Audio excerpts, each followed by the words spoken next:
avancer dans un monde incertain. Ce soir, la politesse. Je vais aborder avec vous dans une série de vidéos des notions comme la générosité, la pitié, le bonheur, etc. Ce sont des notions, ce sont les conséquences d'un comportement humain. Le plus important est donc le comportement humain, l'humain lui-même, pardon. Pourquoi? Parce que vous ne sortez pas, vous promenez dans votre quartier et vous rencontrez la politesse, une personne qui s'appelle la politesse. Je lui dis bonjour madame la générosité, on prend un café ensemble. Non, ce que vous rencontrez, c'est des humains qui se comportent d'une façon polie, d'une façon barbare, avec générosité. Il faut savoir que tout cela fait partie d'un être humain. Toutes ces notions, la politesse, la générosité, la pitié, la barbarie, sont intriquées chez une même personne. Il y a plusieurs niveaux, concernant chacune de ces notions. Ainsi, si on prend le cas de la politesse, une personne peut très bien être en même temps très polie et être en même temps barbare. Pourquoi? Parce que la politesse n'a pas le même poids, la même valeur, la même intrication que la barbarie qui est encore plus forte, qui submerge une personnalité. À l'inverse, une personne qui est généreuse est d'une façon générale polie. C'est très rare que la générosité exclue la politesse. Voilà donc cette première démarche intellectuelle qui nous permet de mettre en place les choses. Allons-y donc pour le thème de ce soir, la politesse. Qu'est-ce que la politesse? La politesse est une interface entre nous et les autres. C'est un moyen d'expression, de langage que nous utilisons pour que nos relations avec les autres soient plus conviviales. Ainsi, à nos collègues, on va dire « Bonjour monsieur, bonjour madame, donnez-moi le papier s'il vous plaît, puis-je prendre le café ?» Ainsi de suite. La politesse s'acquiert à la maison par l'éducation. Ce sont nos parents qui nous apprennent la politesse lorsque nous sommes bébés, enfants, etc. Il y a donc une première phase d'éducation où nos parents nous reprennent à chaque fois qu'on se trompe, à chaque fois qu'on oublie de dire bonjour. Après, il y a une phase où nous appliquons, c'est-à-dire une sorte de pratique. Il y a également une troisième phase où nous inventons une autre forme de politesse. À mon avis, ces trois phases peuvent s'intriquer. La phase où nous inventons notre propre politesse suppose une liberté et un libre arbitre. Ça, j'en ai déjà parlé dans les autres posts, dans les autres vidéos. La politesse est quelque chose que les autres attendent de nous. Ce n'est pas seulement ce que nous donnons, les autres s'attendent à ce que nous soyons polis. Ainsi, si nous rentrons dans un endroit et que nous ne disons pas bonjour aux gens, les gens le prennent mal et disent « Regardez, celui-là est mal poli ». Donc, non seulement c'est une interface pour les autres, mais c'est quelque chose que les autres s'attendent à ce qu'on leur donne. Ils veulent cette interface, donc donner et recevoir en même temps. La politesse a plusieurs portées et plusieurs sens. Je prends un exemple très simple. Supposons un homme très riche qui habite dans un immeuble luxueux. Il a, disons que dans cet immeuble, il y a un concierge qui s'appelle Georges, appelons comme ça n'a aucune importance, ou Robert, ça n'a pas d'importance.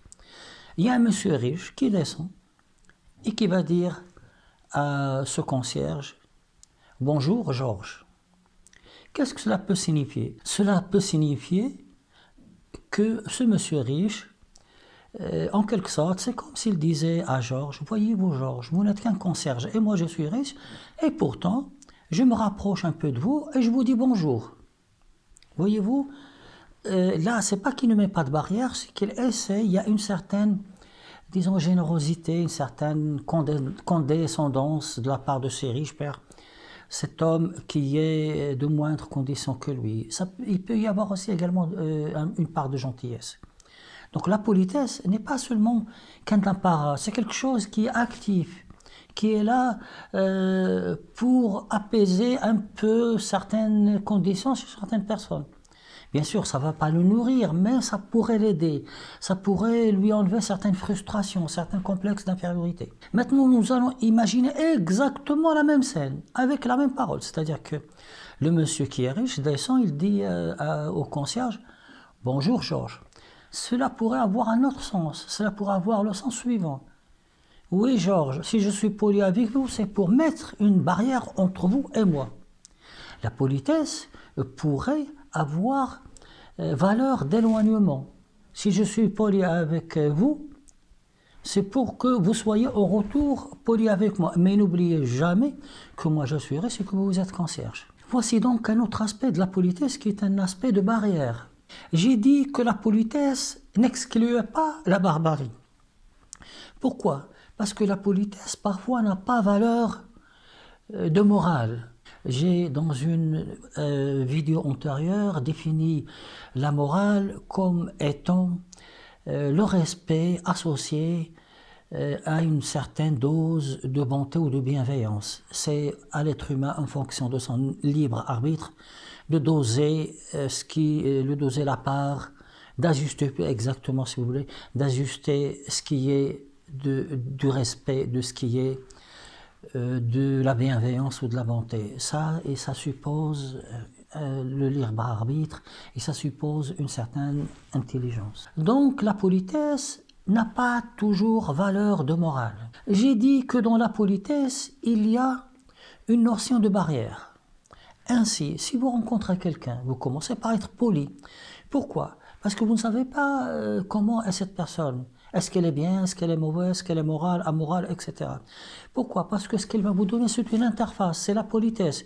C'est une chose qui est très conventionnelle. Il faut donc, malgré la politesse, malgré cet apparat, malgré cette parole qu'elle va prononcer de façon polie, vous avez besoin de faire plus ample connaissance. Et une fois que vous faites connaissance avec cette personne, la politesse change. Vous n'allez plus vous voyez cette personne. Si vous devenez ami, vous allez tutoyer cette personne. Après, vous n'allez même plus éprouver le besoin d'être poli. Donc, pour résumer, la politesse est une interface qui permet de rendre nos relations avec les autres plus conviviales.